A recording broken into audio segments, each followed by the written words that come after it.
What's up everyone?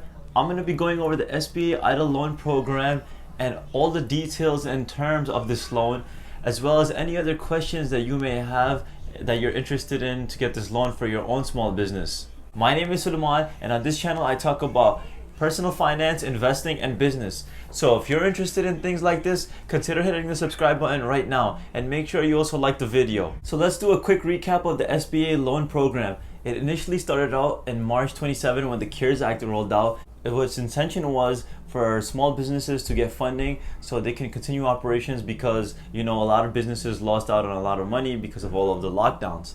When the CARES Act was first released, it actually said that each applicant was supposed to receive a $10,000 advance within 3 days.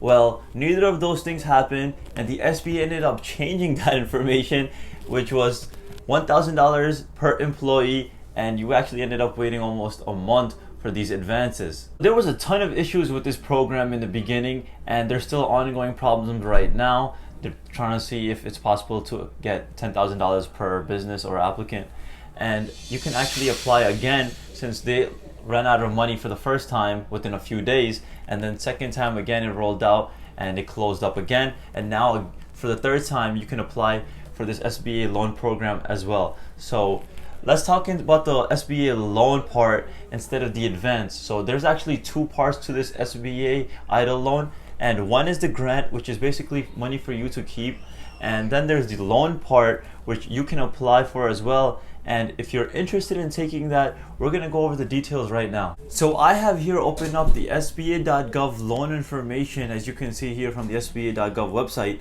and you can see that the funds come directly from the US Treasury. There's no cost to apply. This is just some general information, but some important thing to note, it says automatically deferred for 12 months. That means for the first year you won't be making any payments, and I think that's a pretty good deal right there. So you can see here the important numbers like the interest rate and how much money you can get. You can borrow up to $2 million, and that doesn't mean they're just going to give you $2 million. It depends on how much money your business has been making in the last year, and they're going to look at that. Interest rate is 3.75% for small businesses, which is a really good amount if you think about it. And terms up to 30 years. So this loan is actually amortized over 30 years. So you're going to be getting really small payments. So the next thing you can see here, how can I use the loan funds? This is one of the most important questions. So if you are interested in taking this loan, you have to understand that you can't just take this loan and go and spend it on whatever it is you please. This is for your business and for you to fund your business with this capital and make sure you can continue operations because you've lost out on money from this pandemic. And you can see some of the things that you can use this loan for. Fixed debts, it says rent and etc.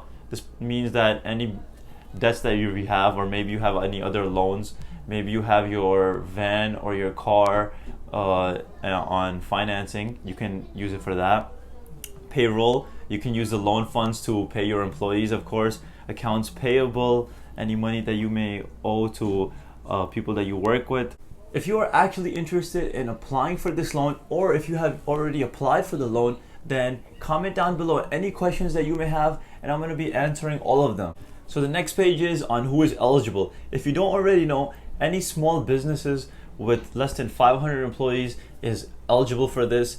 And if you are a self-employed person, if you are an independent contractor, you are also eligible to actually apply for this loan.